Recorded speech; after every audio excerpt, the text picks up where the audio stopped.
Hello, আসসালামু আলাইকুম। কেমন আছেন সবাই? আশা করি সবাই ভালো আছেন। আজকে আমরা শিখব কিভাবে ফেসবুক আইডি বা পেজের মধ্যে লোগো এবং কভার ফটো অ্যাড করতে হয় এবং তার তার পাশাপাশি পেজের মধ্যে লোগো এবং কভার ফটো কিভাবে এসইও করতে হয়। তো চলুন শুরু করা যাক। তো প্রথমে আমরা ফেসবুক অ্যাকাউন্টে চলে যাব। অ্যাকাউন্টে চলে যাওয়ার পর আমরা যে কোনো একটা পেজ সিলেক্ট করব। সিলেক্ট করার পর সিলেক্ট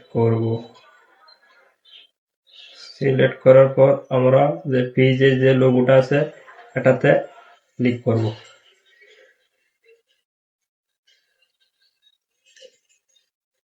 এটাতে ক্লিক করার পর আমরা লোগোটাতে ক্লিক করব। লোগো চেঞ্জ করার জন্য লোগোটাতে ক্লিক করব। লোগোটাতে ক্লিক করার পর গ্যালারি থেকে আমরা যে কোনো একটা ছবি নিব। যে কোনো একটা ছবি সিলেক্ট করব। তো আমি ছবিটা সিলেক্ট করলাম। তো সিলেক্ট করার পর সেভ যে অপশন আছে এখানে ক্লিক করব। এই যে দেখতে পাচ্ছেন আমার লোগো হয়ে গেছে। এখন আমি কভার ফটোতে অ্যাড করব। কভার ফটোতে অ্যাড করার পর আমরা আবার গ্যালারি থেকে যে কোনো একটা ছবি সিলেক্ট করব।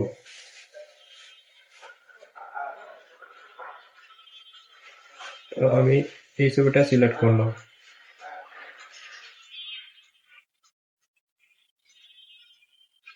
সিলেক্ট করার পর ক্লিক করলাম। ক্লিক করার পর এই যে আমার অ্যাড হয়ে গেছে। এখন আমি আবার লোগো অপশনে ক্লিক করলাম। সেভ মোর প্রোফাইল এটাতে ক্লিক করলাম। এটাতে ক্লিক করার পর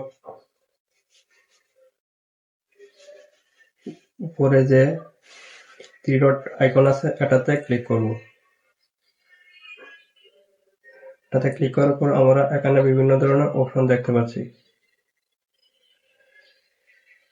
তার মধ্যে এডিট যে ক্যাপশন আছে এটাতে ক্লিক করব। এটাতে ক্লিক করার পর আমরা রাইট এ ফটো ক্যাপশন, এখানে আমরা ছবির একটা ক্যাপশন দিব। তো আমি যেহেতু ডিজিটাল মার্কেটিং করি তো আমি লিখলাম ডিজিটাল ক্রিয়েটর। ডিজিটাল ক্রিয়েটর তো এখানে সেভ চেঞ্জ এবং ক্লিয়ার এটাতে ক্লিক করব। সেভ চেঞ্জের এটাতে ক্লিক করব। এটাতে ক্লিক করার পর যে সেভ হয়ে গেছে। এখন আমরা লোকেশন সেট করব।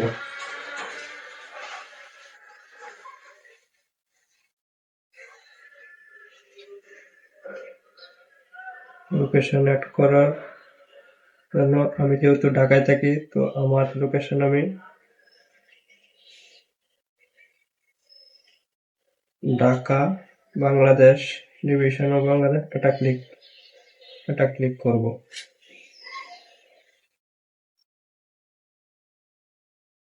আমার লোকেশন অ্যাড হয়ে গেছে। এখন আমি আবার আমার কভার ফটোতে সেম কভার ফটো সিলেক্ট করব। সিলেক্ট করব এখানে সে কভার ফটো এটাতে ক্লিক করব। এটাতে ক্লিক করার পর আমি যেহেতু ডিজিটাল মার্কেটার তো আমি প্রথমে আমি লোকেশন অ্যাড করব। আমি যেহেতু ঢাকাতে থাকি তো আমি ঢাকা বাংলাদেশ এটা সিলেক্ট করলাম। তো এখন আমি আবার উপরে যে থ্রি ডট মেনু আছে এটাতে ক্লিক করলাম। এটা ক্লিক করার পর এখানে আমরা বিভিন্ন ধরনের অপশন দেখতে পাচ্ছি। তার মধ্যে যে এডিট ক্যাপশন আছে এটাতে ক্লিক করব। তো আমি আবার ফটো ক্যাপশনে নাম যে কোনো একটা নাম লিখব। তো আমি যেহেতু ডিজিটাল মার্কেটিং করি তো আমি লিখলাম ডিজিটাল ক্রিয়েটর। তো সেভ চেঞ্জার এবং ক্লিয়ার অপশন থেকে এখানে সেভ চেঞ্জেস এই অপশনটাতে ক্লিক করে আমি সেভ করে দিলাম। এখানে তো আমি আবার লোগোতে ক্লিক করলাম। লোগোতে ক্লিক করার পর সেভ মোর প্রোফাইল পিকচার এটাতে ক্লিক করলাম। এটাতে ক্লিক করার পর আবার থ্রি ডট অপশনে ক্লিক করলাম। এখানে বিভিন্ন ধরনের অপশন দেখাচ্ছে, তার মধ্যে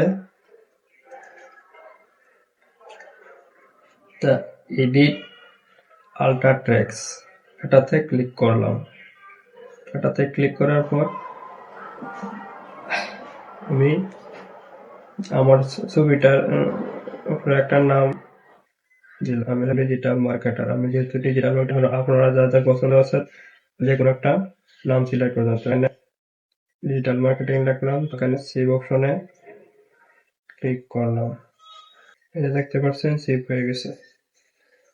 আমার প্রোফাইল ফটো সেভ হয়ে গেছে। এখন আমি আবার কভার ফটোটা সিলেক্ট করব। কভার ফটো সিলেক্ট করার পর কভার ফটো এটাতে সিলেক্ট করব। এটা সিলেক্ট করার পর এখানে থ্রি ডট মেনু আছে, এটাতে ক্লিক করার পর আবার বিভিন্ন ধরনের অপশন দেখতে পাচ্ছি। তো তার মধ্যে এডিট আল্ট্রা ট্র্যাক্স এটাতে ক্লিক করব। তো আমি যেহেতু ডিজিটাল মার্কেটিং করি, তো আমি টাইপ করলাম ডিজিটাল মার্কেটার। আপনারা যে যে পছন্দের নাম আপনারা লিখতে পারেন, তাতে কোনো সমস্যা নাই। তার আমি যেহেতু লোগো এবং আমার লোগো এবং কভার ফটো হয়ে গেছে।